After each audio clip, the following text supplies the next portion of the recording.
Bonjour à tous et bienvenue dans cet épisode. On va parler de l'UFC Fight Night 252 qui s'est tenu à Seattle et qui a eu lieu le 22 février 2025. Dans cet épisode, on va s'intéresser aux évolutions des classements. Alors comme d'habitude, voilà les codes couleurs que j'utilise pour suivre les différentes catégories de poids. Si vous avez le temps, je vous invite vraiment à regarder la carte préliminaire parce que la plupart des combats ont été finis avant la décision et il y en a qui sont vraiment hyper sympas à regarder.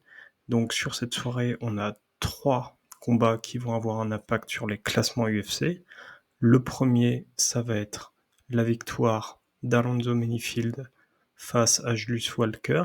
Menifield met fin à sa série de défaites grâce à cette victoire. Ensuite, on a Hernandez qui a battu Brendan Allen par décision unanime et qui enregistre ainsi sa 7e victoire consécutive. Et enfin, c'est la victoire de Song Yadong sur Henry Cejudo par décision technique unanime. Donc on a un combat qui est interrompu après le 3e round en raison d'une blessure à l'œil de Cejudo causée par un coup accidentel l'empêchant de continuer, et les juges attribuent vainqueur Yadong. Bien qu'il n'y ait pas eu de combat dans cette catégorie, le panel a décidé de faire évoluer les poids coqs féminins. Donc pour rappel, elles sont 27 dans la catégorie. Ça, c'est l'état du classement avant l'UFC Fight Night Seattle. Entre-temps, il faut voir que le 21 février, donc il y a Julia Villa qui s'est fait virer par l'UFC, et donc c'est pour ça qu'elle est out des classements. Et c'est la rentrée de Jocelyn Edwards à sa place, qui est une 14-6. Concernant les poids mouches féminins, donc c'est une catégorie où les filles sont 36. Ça, c'est le classement avant l'UFC Fight Night, toujours championne Shevchenko.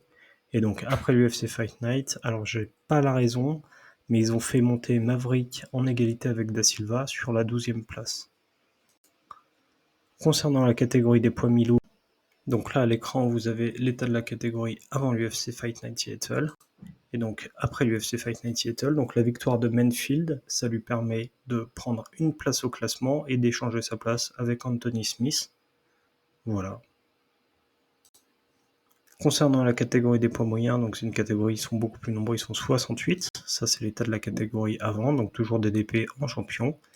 Donc dans cette catégorie, grâce à sa victoire, Hernandez il sécurise et il gagne 3 places. Et donc c'est Allen, Dolitz et Costa qui vont tous perdre une place. Et enfin, on a Nikal qui se fait sortir au profit de De Ridder. Donc De Ridder, c'est The Dutch Knight. Et actuellement, il est sur une série de 3 victoires et c'est un ancien champion du One. Ensuite, concernant la catégorie des poids coqs où ils sont 88 à l'heure actuelle, donc le champion c'est toujours Merab. Et après cet événement, donc on a la victoire de Yadong sur Cejudo. Donc Yadong il va prendre 2 places, Cejudo va en perdre 2. Et on a une inversion entre Vera et Fonte. Et le panel est revenu sur sa décision de la semaine dernière où ils avaient inversé de place Zahabi et McGee. Et donc ils les remettent à leur place initiale. Voilà, j'espère que cet épisode vous a plu et je vous souhaite à tous une très belle journée.